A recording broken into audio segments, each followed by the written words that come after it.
دیوار پر مار دینا. ابن تیمیہ کے شاگرد ہیں بڑے بڑے ایک سے ایک شاگرد.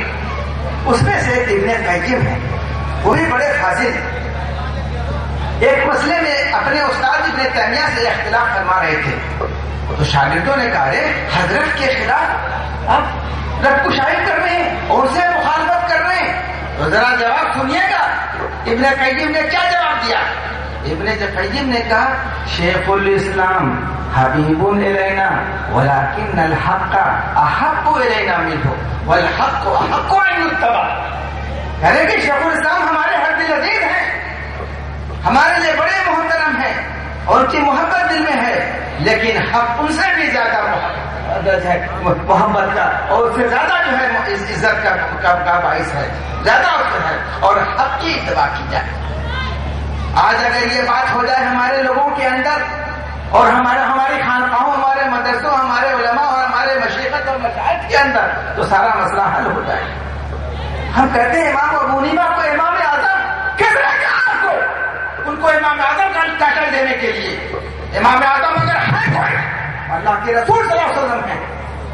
ہم یہ تعصب پیدا کرتے ہیں مدرسوں کے اندر, ہمارے مدرسے کے مولوی اور امام ابو حنیفہ علیہ رحمہ و رضوان کو امام اعظم کہتے ہیں. امام اعظم اگر ہے کوئی اللہ کے رسول صلی اللہ علیہ وسلم ہے.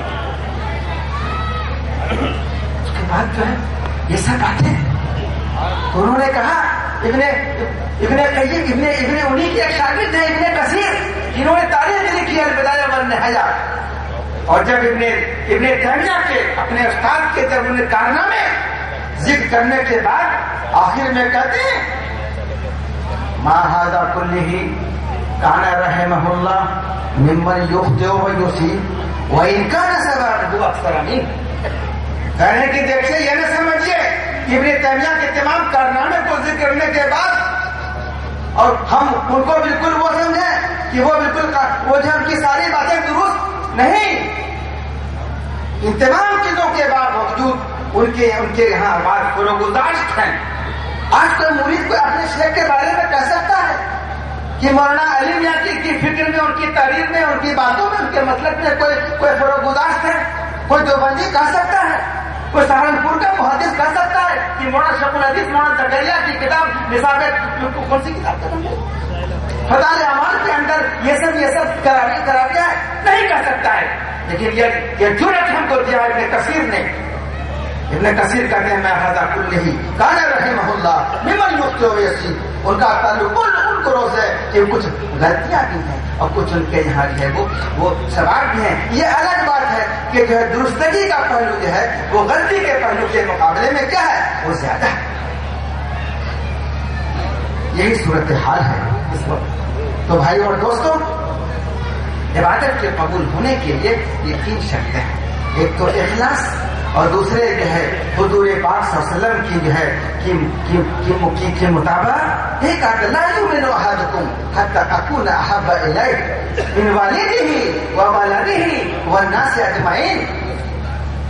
کیا ہم حضور پاک صلی اللہ علیہ وسلم کی رائے اور ان کی حدیث اور ان کے آراء کے سامنے ہم اپنے بزرگوں اور اپنے مشائخ کے ملفوظات اور ان کی باتوں کا مقدم کرتے ہیں یا نہیں کرتے ہیں؟ ذرا سا غور فرمائیے گا آپ اس بات کے اوپر.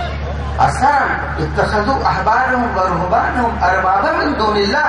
علی ابن حاتم نے جب حضور نے آیت پڑھی کہ جب انہوں نے اپنے علماء کو اور اپنے بزرگوں کو اللہ کے ماسوا رب بنا دیا, تو علی ابن حاتم جو اہل کتاب صحابی ہیں کہتے کہ ہم تو ان کی عبادت نہیں کرتے ہیں. تو انہوں نے کہا وہ تمہارے علماء اور تمہارے پیر اور تمہارے بزرگان دین جس چیز کو حلال کرتے ہیں تم بھی اس کو حلال سمجھتے ہو, اور جنہیں تو وہ حرام کرتے ہیں تم بھی انہیں حرام کرتے ہو. تو انہوں نے کہا کہ جی ہاں یہ تو ہے, تاکہ ذالک عبادت, یہی عبادت ہے. عبادت صرف نماز روزے کا نام نہیں ہے, عبادت صرف رفع دین کرنے کا نام نہیں ہے, عبادت سینے پہ ہاتھ باندھنے کا نام نہیں ہے. اس کو سمجھیے ٹھیک سے, یہ سلفیت کس چیز کا نام ہے, سلفیت کی روح کیا ہے, اور سلفیت ہے کیا چیز, اس کو غور سے سمجھیے اور اس کو سمجھنے کی کوشش کیجیے. تو بھائی اور دوستوں, امام مالک نے کہا تھا, ابھی اب شیخ سے بات کر رہے تھے, تو امام مالک نے کہا تھا لن يصلح آخر هذه امتی الا بما صلح به صلح به. اس دین کا آغاز اور دین کی ابتدا اور دین کا پہلا پیریڈ جن چیزوں سے، جن اصول اور جن نظریات اور جن نقشوں سے درست ہوا تھا، آخر کا بھی وہی درست ہوگا۔ پیمانے بدلتے نہیں ہیں، تاکہ دین کے اصول بدلتے نہیں ہیں۔ جن اصولوں پر اصلاح ہوئی ہے امت کی اور لوگوں کی اور فکر کی اور نظریات کی، لیکن انہی اصولوں پر ہمیشہ حرف ہوگا، یعنی کہ اصلاح العقیدہ قبل کل اصلاح، عقیدہ کی اصلاح تمام اصلاح سے پہلے ہے، ساری اصلاح اور ساری کوشش سے پہلے عقیدہ کی اصلاح۔ سورہ بقرہ میں کہا اللہ تعالیٰ نے وَمَن يَكْفُرْ بِالطَّاغُوتِ وَيُؤْمِنْ بِاللَّهِ فَقَدِ اسْتَمْسَكَ بِالْعُرْوَةِ الْوُثْقَىٰ۔ پہلے اللہ تعالیٰ نے جو ہے طواغیت سے برات کا اظہار کیا۔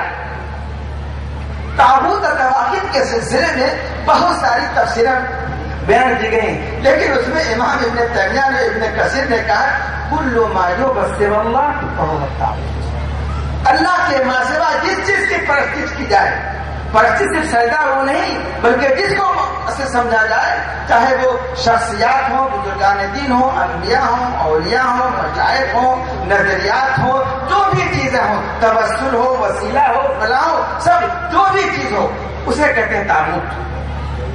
لیکن کل ما یعبد سوی اللہ، اللہ کے خلاف جس چیز کی بھی عبادت کی جائے، چاہے وہ شخصیات ہو، چاہے وہ نظریات ہو، اسے کہتے ہیں طاغوت۔ تو بھائی اور دوستوں، یہی آپ سے درخواست کی ہے عبادت کے صحیح ہونے کے لیے۔ وہ جب پوچھا تھا کسی تابعی سے تو انہوں نے کہا کہ ان یکون العمل متى یصح العمل، تو کہا تھا ان یکون اخلص و اصوب۔ اخلص کا کیا مطلب اور اصوب کا کیا مطلب؟ تو کہا اخلص کا مطلب یہ ہے کہ اللہ تعالیٰ کی خوشنودی اور رضامندی، ان کا نام نہیں آتا رہا اس وقت، کہ اللہ کی خوشنودی اور رضامندی کے لیے کام کیا جائے، اور اسباب کا مطلب یہ ہے کہ جو طریقہ ہمارے نبی نے بتایا ہے اس طریقے کے مطابق ہو۔ یہ ہے اخلص اور اسباب، یہ بھی دو شرط ہے۔ اور پورے ابن تیمیہ کا جو رسالہ ہے العبودیہ اور دیگر رسالوں میں اصلاً ہر جگہ انہوں نے کہا کہ عبادت کے اور دین کے دو اصول ہیں۔ پہلا کیا ہے؟ اخلاص، دوسرا کیا ہے؟ مطابقت رسول۔ یہی اصل ہے کامیابی، اسی کے اندر ہے، اسی کے اندر جو ہے وہ کامیابی کا راز اور دین کی حقیقت اسی کے اندر جو ہے وہ پوشیدہ ہے۔ اب میں زیادہ گفتگو نہیں، بات سے بات نکلتی چلی جاتی ہے۔ یہ برکت ہے اس محفل کی، اور اتنے شوق سے لوگ جو سن رہے ہیں اور یہ کہتے ہیں، جو ابھی کہا تھا ہمارے عزیز کرام نے اذا مررت بریاض الجنہ پڑھتا ہوں کہ جب جنت کی کیاری سے گزرنا تو جیسے خوب انجوائے کرنا، کوئی لطف اندوز ہونا، وہ کیا ہے؟ یہ جو ذکر کے حلقے ہیں، یہ جو اللہ کا کلمہ اور دین کی حقیقت اور دین کی معرفت جو بیان کی جا رہی ہے علماء کے ذریعے، اب ہم لوگ زیادہ آپ کے درمیان اور ہمارے شیخ بکری کے درمیان ہے، ہم حائل نہیں ہونا چاہتے ہیں اور نہ کسی کو حائل ہونے دینا چاہتے ہیں، اور ڈائریکٹ شیخ بکری کو بلائیے، فلیتفضل ایھا الشیخ الجلیل شیخ ماجد البکری، فلیتفضل مشکورا۔ بہت بہت شکریہ جناب مولانا ابو سامان روح صاحب کا، لیکن میں شاگرد ہوتے ہوئے بھی مولانا کی ایک بات کی خلاف ورزی کر رہا ہوں، اس وجہ سے کہ نبی اکرم صلی اللہ علیہ وسلم کے علاوہ کسی کی بھی تمام باتیں ماننا ضروری نہیں۔ ہمارا ایک پروگرام ہے، اس پروگرام میں کوئی ترتیب اور ہے، مولانا نے بغیر کسی اس کے یہ حکم دیا کہ شیخ ماجد صاحب تشریف لائیں، میں نہایت معذرت کے ساتھ مولانا سے کہوں گا کہ ہمیں اپنے نظام پہ چلنے کی اجازت دیں۔ حضرات، مولانا سے میں نے اجازت لے لی ہے، لیکن اب میں اس اجازت نامے کے لیے آپ کے سامنے اپنی بات پیش کرتا ہوں۔ کئی لوگوں کا یہ مطالبہ آیا، اسٹیج پہ بھی تشریف فرما بعض لوگوں نے یہ بات کہی کہ معہد علی بن ابی طالب کی مسجد میں 4 یا 5 ہفتے میں جادو سے متعلق قرآن و حدیث کی روشنی میں جو بات کی گئی تھی اس کا خلاصہ یہاں پیش کر دیا جائے۔ اگر آپ لوگ اجازت دیں کہ شیخ ماجد صاحب کے درمیان تھوڑی دیر اور حائل ہوں تو اس کے بارے میں کچھ عرض کروں، ورنہ ڈائریکٹ میں شیخ ماجد صاحب کو بلا لوں۔ اگر آپ اجازت دے رہے ہوں تو ہاتھ اٹھائیں۔ چلے، شکریہ، جزاکم اللہ۔ حضرات، سب سے پہلے میں یہ کہنا چاہوں گا، جادو ایک ایسی حقیقت ہے جس کا کرنا بھی کفر ہے۔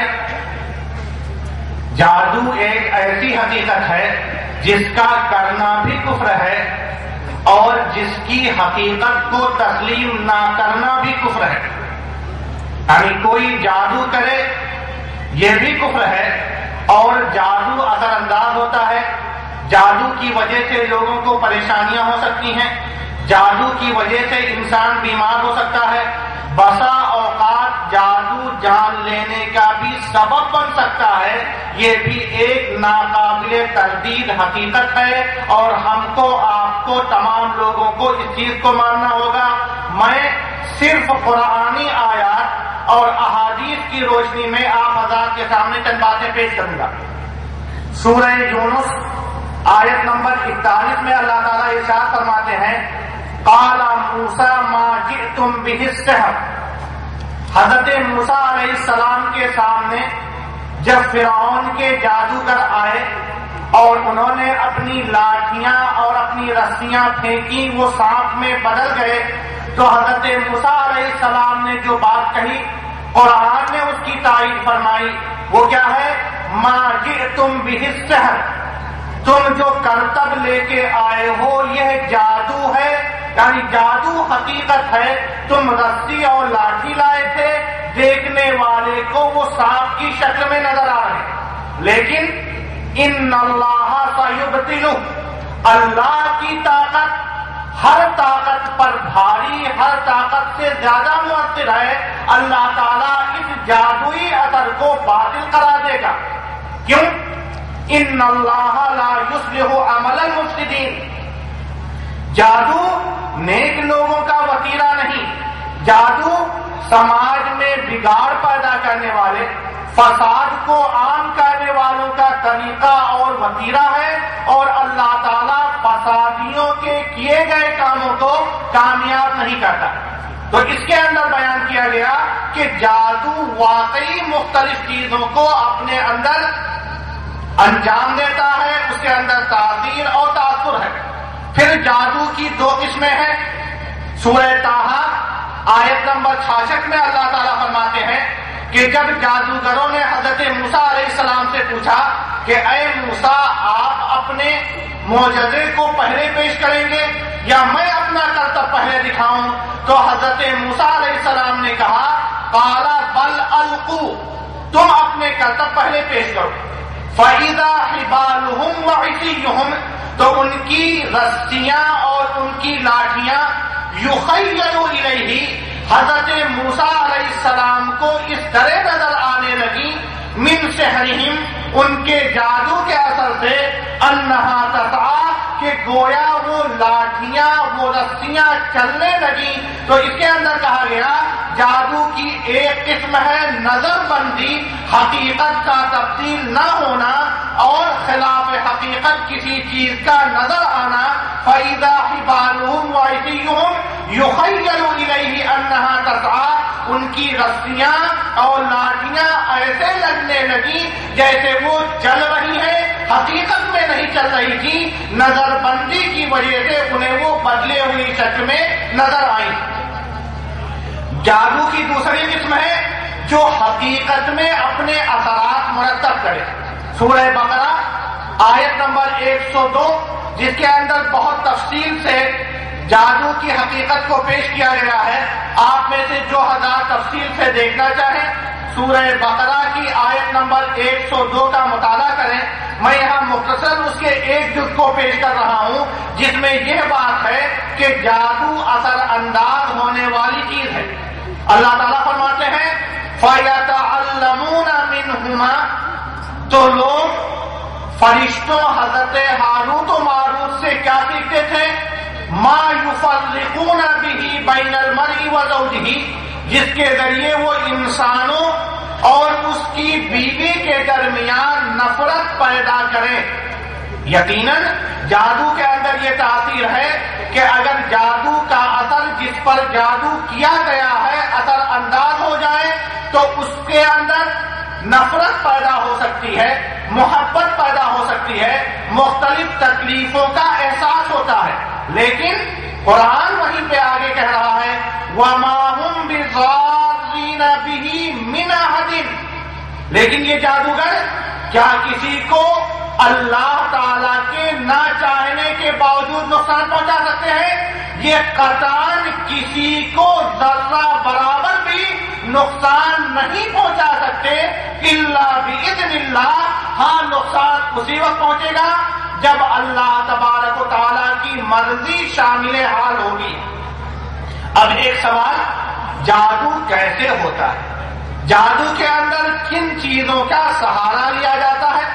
جادو اللہ کے نافرمان بندوں اور شیاطین کے درمیان ناجائز روابط کا سبب ہے۔ شیاطین اللہ کی نافرمانی کے لیے ہر اس طریقے کو اپناتے ہیں، اختیار کرتے ہیں جو بندے کو اللہ کی جانب سے دور کر دے، لہذا اللہ کا نافرمان بندہ شیطان کے وسوسوں کا شکار ہوتا ہے۔ شیطان کو خوش کرنے کے لیے اللہ تعالیٰ کی خلاف ورزی، بسا اوقات قرآن کریم کے ساتھ بے حرمتی اور وہ تمام چیزیں کرتا ہے جو شیطان چاہتا ہے، اور اس کے نتیجے میں شیطان اس کی مدد کرتا ہے، اور اس کا تذکرہ قرآن کریم اور احادیث شریف میں بار بار ہے کہ شیطان کو اللہ تعالیٰ نے بعض انفرادی اختیارات دیے ہیں، لہذا فرمایا انما یراکم ہوا وقبیلہ من حیث لا ترونہم، تم انہیں نہیں دیکھ پاؤ گے لیکن وہ تمہیں اس جگہ سے دیکھ رہے ہیں جہاں تم انہیں نہیں دیکھ پا رہے ہو۔ ان الشیطان یجری من الانسان مجری الدم، شیطان انسان کی رگوں میں خون کی طرح سے دوڑتا ہے، جس طرح خون دوڑتا ہے اسی طرح عورتوں کی ماہواری کی پیچیدگیوں کے بارے میں کہا گیا انما ہی رکضۃ من الشیطان، یہ شیطان کے کچوکے کی اثر سے ہے۔ تو اللہ تعالیٰ نے شیطان کو کچھ اختیارات دیے، جن اختیارات کا فائدہ، ناجائز فائدہ اللہ کے نافرمان بندے استعمال کرتے ہیں، اور شیاطین کو خوش کرنے کے لیے جو طریقے اختیار کرتے ہیں اس کے بدلے میں شیاطین ان کی بعض چیزوں کو پورا کرتے ہیں۔ لہذا خود سورہ بقرہ آیت نمبر 102 ہی میں فرمایا گیا وَاتَّبَعُوا مَا تَتْلُو الشَّيَاطِينُ عَلَىٰ مُلْكِ سُلَيْمَانَ، جادوگر کس چیز سے مدد لے رہے ہیں؟ شیاطین کی کہی گئی ان باتوں سے مدد لے رہے ہیں جو حضرت سلیمان علیہ السلام کے زمانے میں رائج تھی، اور آگے کہا جا رہا ہے چند الفاظ کو چھوڑ کر یعلمون الناس السحر، لوگوں کو جادو کون سکھاتا ہے؟ شیاطین سکھاتے ہیں۔ اب ایک عجیب مسئلہ، ہم انسان، ایک دوسری مخلوق فرشتہ اور تیسری مخلوق شیاطین، اللہ تبارک و تعالیٰ نے شیاطین کو جب حضرت آدم علیہ السلام کی تخلیق مکمل ہو چکی تو تمام فرشتوں کے ساتھ ان کو بھی سجدے کا حکم دیا، انہوں نے سجدہ کرنے سے انکار کیا اور کہا خلقتنی من نار وخلقتہ من طین، اے اللہ تو نے مجھے آگ سے پیدا کیا، آگ کا کام اس کی لپٹوں کا اوپر جانا، دوسروں کو جلا دینا ہے، یہ بندے خاکی ہے، مٹی سے بنا ہوا انسان ہے، میں زمین پر آ کر پڑ جانے والے مٹی سے اور ذرات سے بننے والے انسان کے سامنے سجدہ کروں؟ لہذا اللہ تعالیٰ کو اتنی ناگوار یہ بات گزری کہ شیاطین کو جنت سے نکال کر اللہ تبارک و تعالیٰ نے وہاں سے باہر کر دیا۔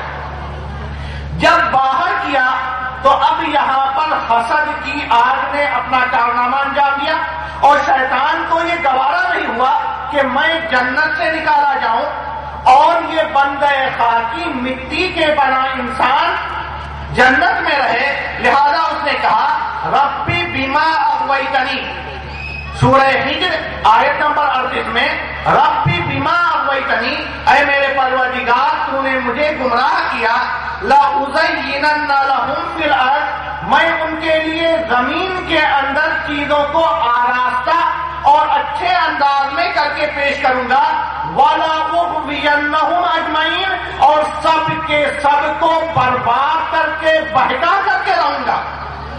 لیکن اسے احساس تھا یہ اللہ کے محبوب بندے ہیں، لہذا جو اللہ کے فرما بردار ہوں گے ان پر میرا بس نہیں چلے گا.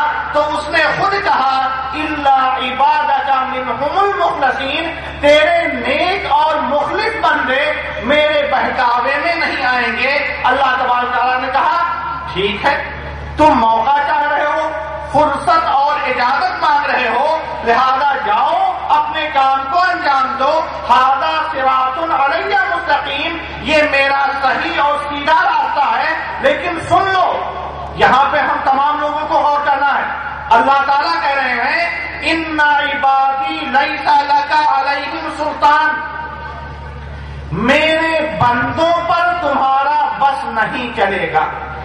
اب یہاں ہمیں دیکھنا ہے، اگر شیاطین ہم پہ غالب آ جا رہے ہیں، اگر شیاطین کی مدد لے کر لوگ جادو کر رہے ہیں، اگر وہ جادو ہم پر اثر انداز ہو رہا ہے، تو گویا اللہ تعالیٰ نے جو بات کہی تھی ان عبادی لیس لک علیہم سلطان، میرے بندوں پر تیرا کچھ بھی بس نہیں چلے گا، مطلب ہم نے اپنی عبودیت کی ذمہ داریوں کو ادا نہیں کیا. کہیں نہ کہیں ہمارے اعمال میں، ہمارے عقائد میں، ہمارے معاملات میں، ہمارے کردار میں، ہمارے معاشرت میں کہیں نہ کہیں کوئی بڑی خامی موجود ہے. اور اللہ نے کہا تھا تمہارا اثر کس پر چلے گا؟ الا من اتبعک من الغاوین، ان لوگوں پر جو گمراہ لوگ تیری پیروی کرتے ہیں. اب اگر جادو اثر انداز ہو رہا ہے، کوئی شخص جادو کا سہارا لے رہا ہے، تو اس آیت کے حوالے سے دو چیزیں سامنے آئیں کہ ہم اللہ کے وہ نیک بندے نہیں بلکہ اللہ کے نافرمان بندے ہیں. دو چیزیں سامنے ابھی تک ہمارے سامنے آئی. جو جادو کرتا ہے شیاطین سے مدد لیتا ہے اور شیاطین اس کی مدد کرتے ہیں. جادو جس پر اثر انداز ہوتا ہے اور جادو کے نقصانات جس کو پہنچتے ہیں، وہ بھی اللہ کی بندگی سے کہیں نہ کہیں غافل ہوا. اگر وہ اللہ کا صحیح بندہ ہوتا تو اس پر وہ چیز اثر انداز نہیں ہوتی. یہ میرا دعویٰ ہے. آپ کہہ سکتے ہیں کہ آپ کو دعویٰ کرنے کا کیا حق ہے؟ ہم تو صرف وہ مانیں گے جو قرآن کہتا ہے، جو رسول اسلام حضرت محمد مصطفیٰ صلی اللہ علیہ وسلم فرماتے ہیں. لہذا آئیے سورہ شعراء کی آیت نمبر 22 پڑھتے ہیں. اللہ تعالیٰ فرماتے ہیں هل انبئکم علی من تنزل الشیاطین، میں تمہیں کیوں نہ بتلا دوں کہ شیاطین کس کے پاس آتے ہیں، شیاطین سے کون لوگ مدد لیتے ہیں، اور جب شیاطین ان کی مدد کو آ گئے، ان بندوں کو جو خاکی ہے جس کے سامنے سجدہ کرنے سے شیطان نے انکار کیا تھا، آج وہ شیطان انسانوں کا خدمت گزار بن گیا، میرے قبضے میں آ گیا. آخر ایسی کون سی چیز ہے، کون سا معجزہ رونما ہوا کہ اللہ نے کہا سجدہ کرو؟ اس نے کہا میں تو سجدہ نہیں کروں گا، یہ تو مٹی سے بنے ہیں، میں آگ سے بنا ہوں. لیکن آج وہی شیطان ہمارے اور آپ کے قبضے میں آ گیا، جس کو چاہے پریشان کروا رہے ہیں، جس کو چاہے نقصان پہنچا رہے ہیں، جس میاں بیوی کے درمیان نفرت پیدا کرنا چاہے نفرت پیدا کر دیا، جس ناجائز رشتے کو اور استوار کرنا چاہا جادو اور شیاطین کی مدد سے استوار کر دیا. آخر کون سا ایسا کرتب نما ہو گیا؟ قرآن کہہ رہا ہے هل انبئکم، کیا میں تمہیں بتلا نہ دوں علی من تنزل الشیاطین، شیاطین کس کی مدد کو کہاں اور کب آتے ہیں؟ تنزل علی کل افاک اثیم، افاک بہت جھوٹا، غلط بیانی میں جس کا کوئی مقابلہ نہیں، عظیم گناہوں میں حد سے گزر گیا. شیاطین اگر کسی کی مدد کے لیے آ رہے ہیں، کوئی جادو کر رہا ہے، کسی پر جادو اثر انداز ہو رہا تو بھی شیطان آ کے اسے نقصان پہنچا رہا ہے.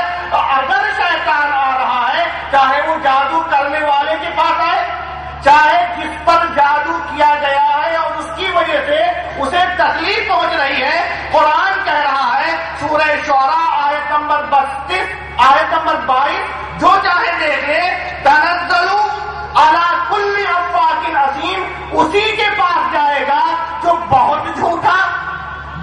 زیادہ گنہگار ہوگا. لہذا اگر ہم جادو کا سہارا لے رہے ہیں اس کا مطلب ہم جھوٹ کا سہارا لے رہے ہیں, ہم گنہگار ہیں. اگر جادو کا اثر میرے اوپر ہوا تو کہیں نہ کہیں میرے کردار میں خامی, عقائد میں, عبادات میں, معاملات میں, اخلاق میں, کردار میں کہیں نہ کہیں کوئی خامی ضرور ہے. اگر ہم عظیم ہیں تبھی شیطان آ کر ہمیں نقصان پہنچا سکتا ہے. لہذا ہم اپنا جائزہ لیں, اپنے گناہوں اور اپنے اعمال کا محاسبہ کریں اور اس سے بچنے کی کوشش کریں. کیوں؟ آپ نے کیسے کہہ دیا شیاطین نیک انسانوں کے پاس نہیں جاتے, جبکہ جادو کا اثر تو نبی اکرم حضرت محمد مصطفیٰ صلی اللہ علیہ وسلم پر بھی ہوا تھا. اور قل اعوذ برب الفلق وقل اعوذ برب الناس کو نازل کیا گیا اور اس کو پڑھ کر حضرت محمد مصطفیٰ صلی اللہ علیہ وسلم سے جادو کا اثر ختم ہوا. میرے بھائیوں, یہاں پر میں ایک چیز واضح کر دینا چاہتا ہوں, نبی اکرم صلی اللہ علیہ وسلم کی دو حقیقتیں ہیں. انما انا بشر, میں انسان ہوں, پہلی حقیقت. دوسری حقیقت یوحا الیہ, میرے پاس وحی آتی ہے. اور نبی اکرم صلی اللہ علیہ وسلم کے ساتھ بہت سے ایسے معاملات ہوئے جس سے پتا چلے آپ بشر ہیں, آپ پر وہ تمام چیزیں اثر انداز ہو سکتی ہیں جو انسان پر ہوتی ہیں. لہذا انسانیت کے پہلو کو نظر انداز نہ ہونے دیا جائے, اس لیے جادو کا ہلکا سا اثر نبی اکرم صلی اللہ علیہ وسلم پہ ہوا. دوسرا مقصد, اگر نبی اکرم صلی اللہ علیہ وسلم پر اس کا اثر نہ ہوتا تو ہمیں کیسے پتا چلتا کہ اگر آنے والے لوگوں میں کسی پر جادو کیا جائے تو یہ بات آئی ہے کہ جادو ناقابل تردید حقیقت ہے, وہ مؤثر ہے, اس کے اندر تاثیر و تاثر ہے, اس میں علاج کیا جائے. تو نبی اکرم صلی اللہ علیہ وسلم پر جادو کا اثر ہوا. نبی اکرم صلی اللہ علیہ وسلم کے زمانے میں کان کھول کے سن لیجئے وحی کا سلسلہ جاری تھا.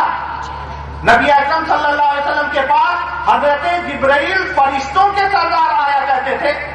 انہوں نے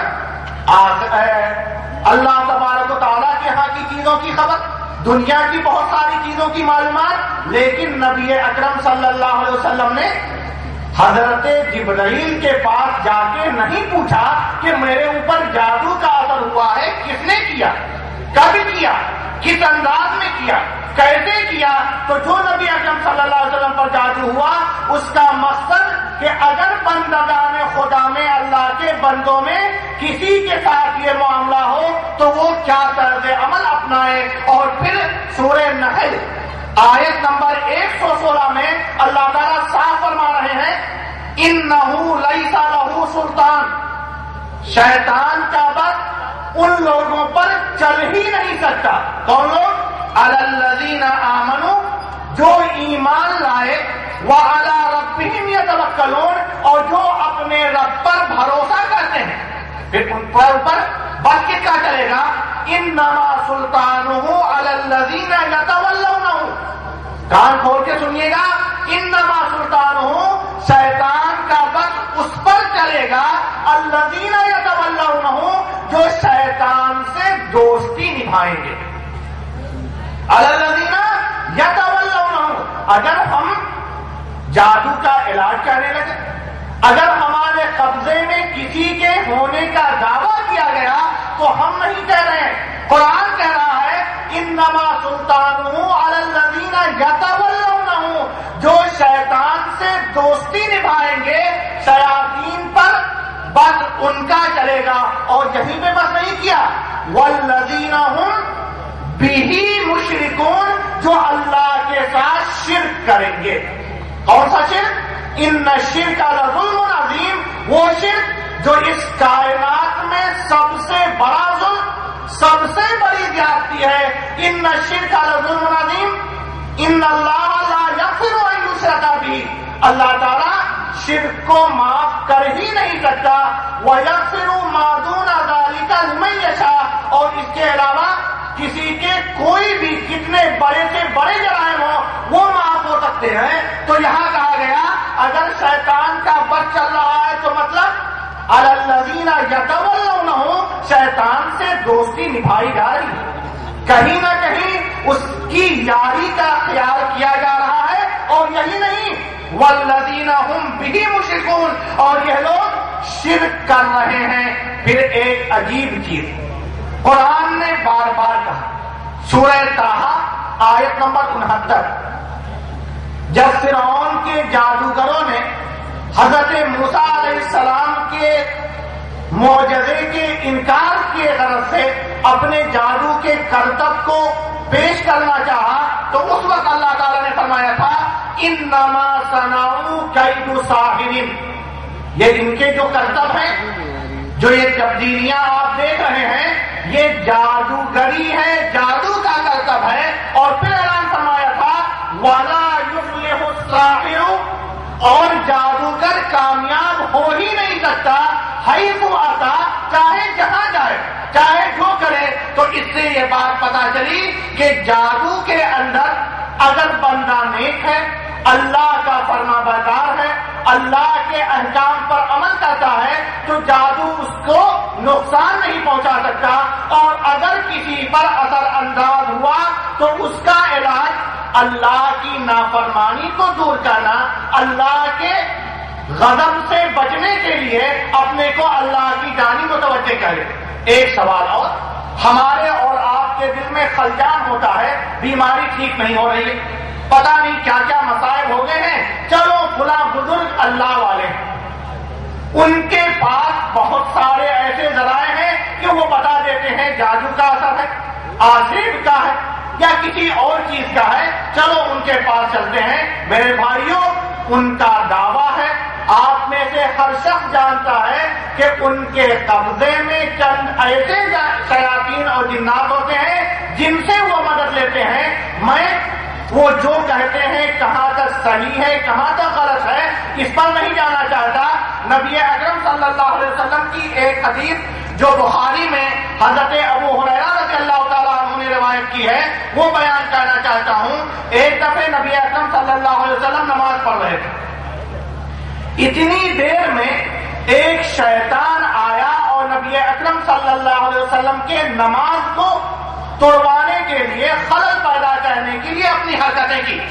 نبی اکرم صلی اللہ علیہ وسلم کہتے ہیں وَإِنَّ اللَّهَ أَمْكَنَنِي مِنْهُ، اللہ تعالیٰ نے مجھے اس پر قابو دے دیا، فَخَنَقْتُهُ، میں نے اس کے گلے کو مروڑ دیا، فَلَقَدْ حَمَمْتُ أَنْ أَرْبِطَهُ، اور میں نے یہ ارادہ کیا کہ اس شیطان کو باندھ دوں إِلَى جَنْبِ سَارِيَةٍ مِّن سَوَارِ الْمَسْجِدِ، مسجد کے کھمبوں میں سے ایک کھمبے سے، حتیٰ تصبحوا، یہاں تک کہ صبح ہو، تنظرون الیہ کلکم، اور تم سب کے سب دیکھو کہ اس شیطان نے جو کام کیا اس کی کیا سزا ملی۔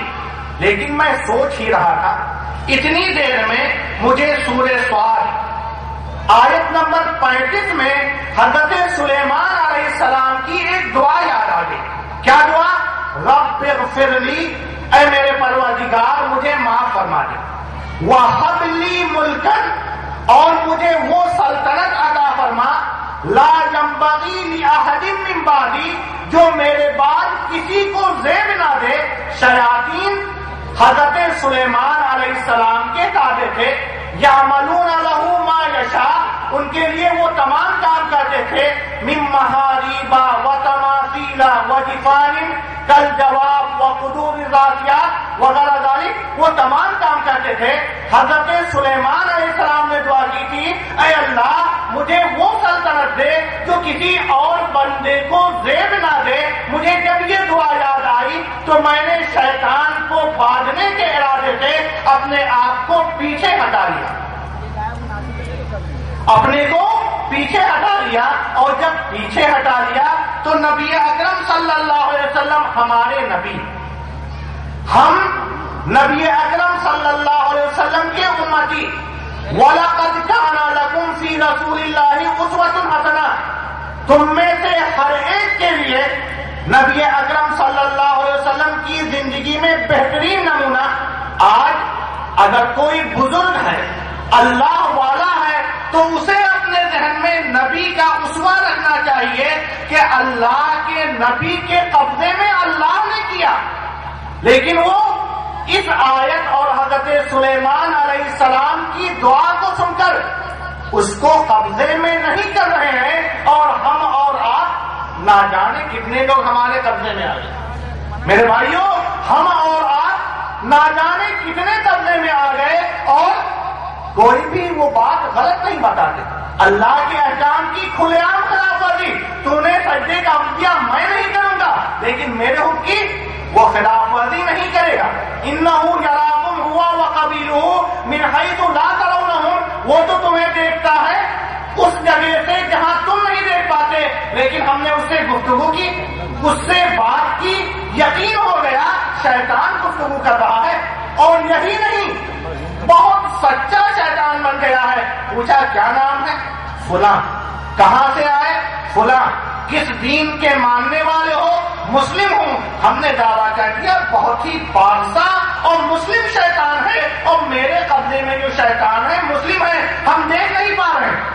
ہم اور آپ چاہے بہت نیک انسان ہم میں کوئی بھی ہو، وہ جھوٹ بول سکتا ہے، لیکن شیطان اللہ کا نہیں، اس انسان کا اتنا فرما بردار ہے کہ آپ سے حضرت جھوٹ نہیں بولے گا، آپ سے جھوٹ بولنے کی اس کے اندر جرات نہیں ہوگی۔ اور وہیں پر ہم بھول جاتے ہیں، نبی اکرم صلی اللہ علیہ وسلم نے فرمایا من اتا کاہنا، اگر کوئی شخص غیب کا علم بتانے والوں میں سے کسی کے پاس گیا، فصدقہ بما یقول، اور اس نے اس کی بتائی گئی بات کو صحیح مان لیا، انجام کیا ہوگا؟ حدیث میں کہہ رہے ہیں فقد برئ بما انزل علی محمد، تو محمد صلی اللہ علیہ وسلم پر نازل ہونے والی کتاب، نازل ہونے والی پوری دین سے وہ بالکل الگ ہو گیا، اس دین سے اس کا کوئی تعلق نہیں۔ اور ایک دوسری حدیث میں ہے اس نے صحیح نہیں مانا۔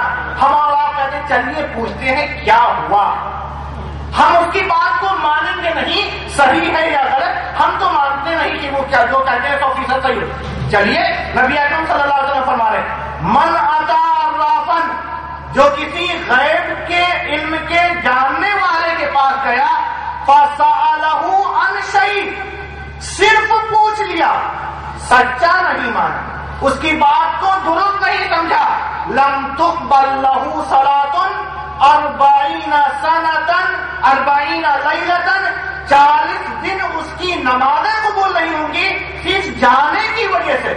تصدیق کی بات نہیں ہے۔ اب میرے بھائیوں، میں آپ حضرات کے سامنے ایک بات اور کہنا چاہتا ہوں، قرآن تاریخ نویسی نہیں، قرآن قصہ نگاری نہیں۔ اگر یہی ہوتا تو تاریخ بیان کرتے قرآن 30 پاروں 114 صورتوں میں نہیں آ سکتا۔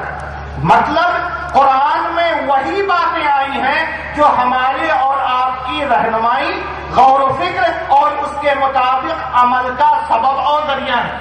ہم سورہ نمل آیت نمبر 39 میں پڑھتے ہیں کہ جب ملکہ سبا کے آنے کی اطلاع حضرت سلیمان علیہ السلام کو ہوئی تو حضرت سلیمان علیہ السلام نے پوچھا کہ اس کے عرش کو اس سے پہلے یہاں کون لا سکتا ہے۔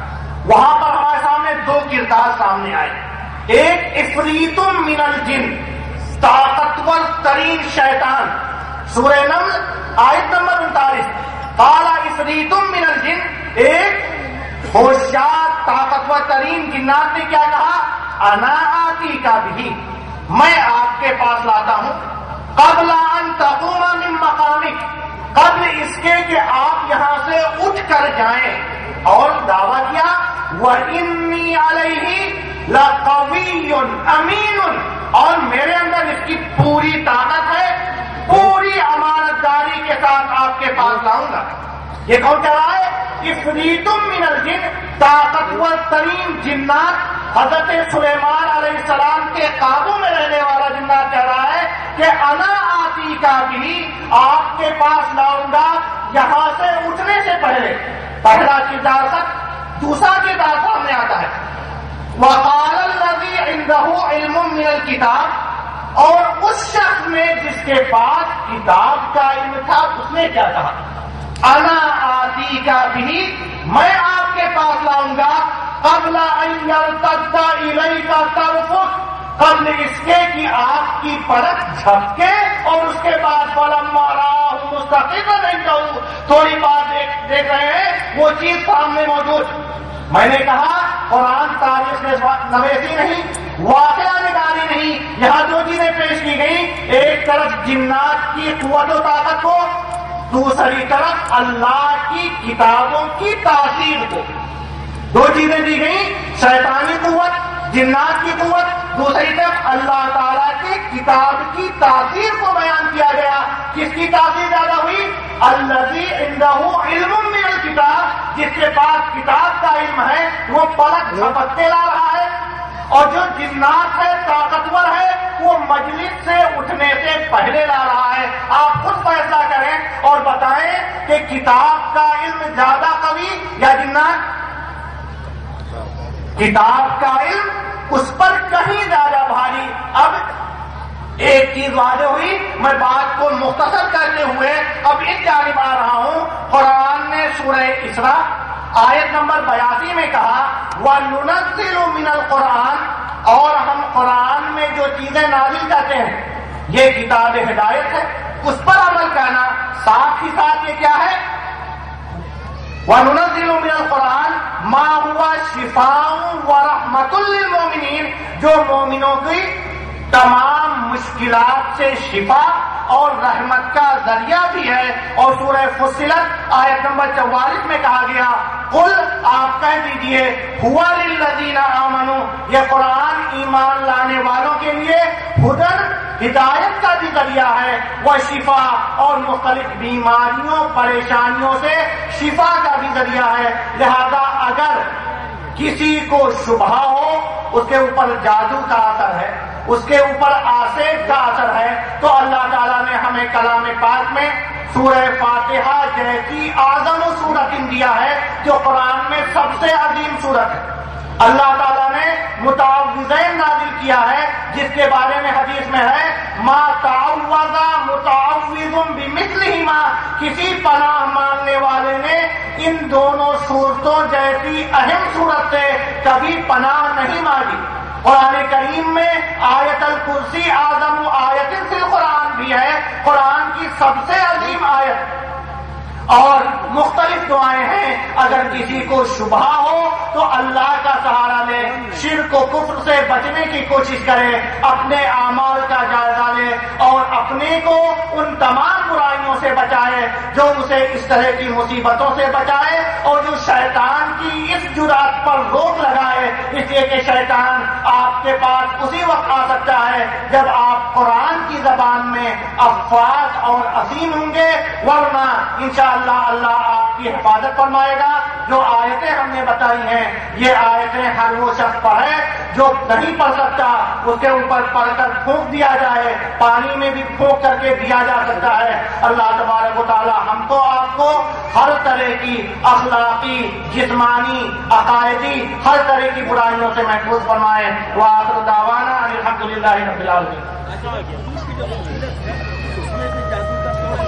اجوا کھجور کے بارے میں اور اس کی گٹھلیوں کے بارے میں بھی حدیث میں اس طرح کا تذکرہ آتا ہے۔ مولانا ابو صابان صاحب جو اس کی تعریف فرما رہے ہیں اس کے اندر بھی تاثیر ہے، اور بھی بہت سی دعائیں ہیں جس میں بسم اللہ الذی لا یضر مع اسمہ شیء فی الارض ولا فی السماء وهو السمیع العلیم۔ میں نے عرض کیا تھا کہ 4 لگاتار خطبوں میں یہ پوری تفصیلات میں نے معہد علی بن ابی طالب کی مسجد میں پیش کی تھی۔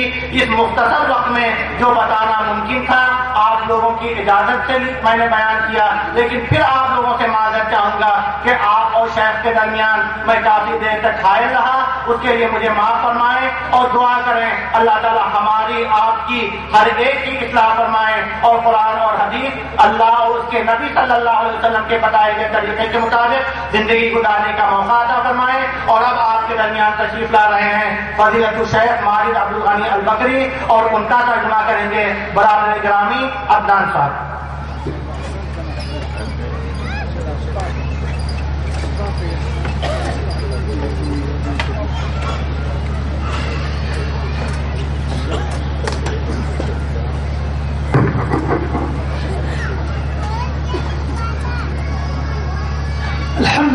لله نحمده ونستعينه ونستغفره ونعوذ بالله من شرور أنفسنا ومن سيئات أعمالنا.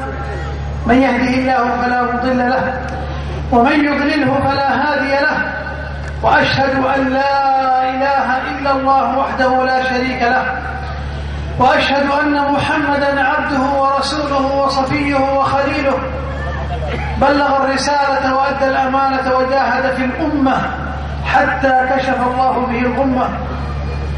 أما بعد، من الجدير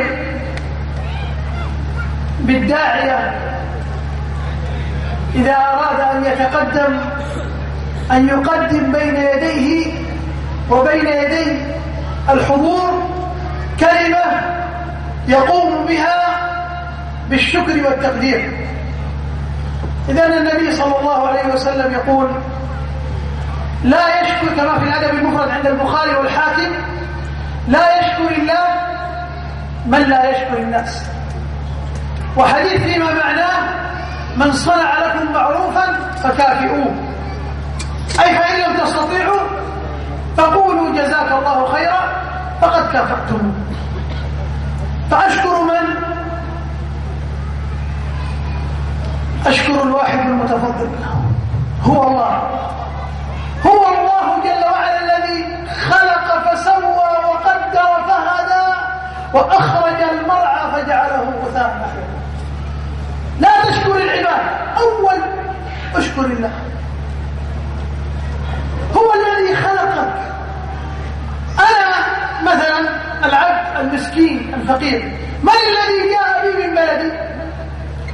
من الذي أخرجني؟ من الذي جاء بي وبكم جمعني؟ من الذي أجلسني ولو شاء لما أنطقني؟ إنه الله. فلا يصلح أن أشكر العباد، أولا أشكره. كيف أشكره؟ قال العلماء: شكر الله جل وعلا باللسان وبالعمل. اعملوا آل داود شكرا وقليل من عبادي الشكور. تشكره بالتوحيد.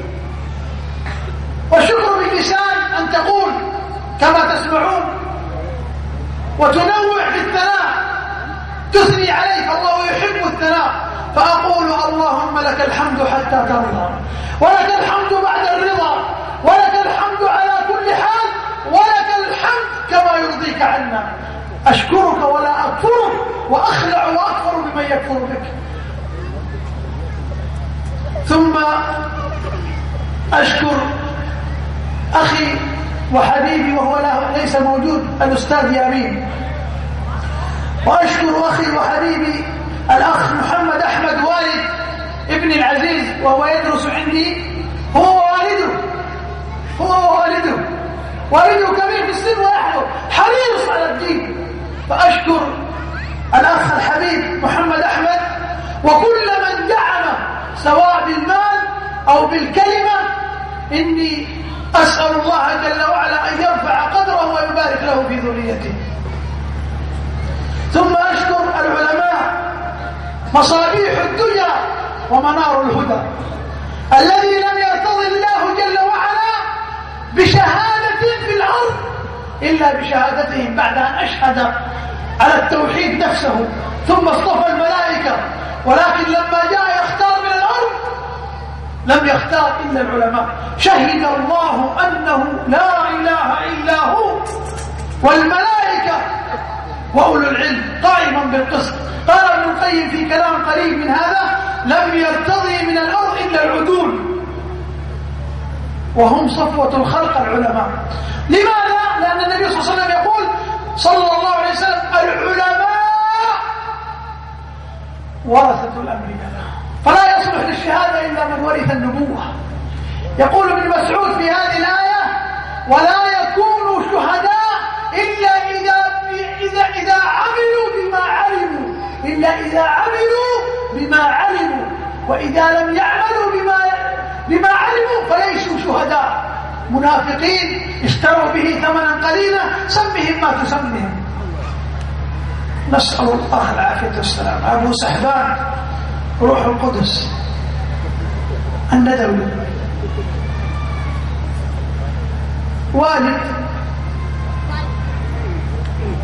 والله أنا لا أحب أن أثني على رجل في وجهه أقسم بالله، لكن والد مشفق يعني يشعرك بأدب العلماء بقية السلف، وكلام كثير لا أود أن أكثره، لا أريد أن أثني عليه فأقسم ظهره، وهو عالم، لكن النبي صلى الله عليه وسلم حذر قال لا، لكن أنا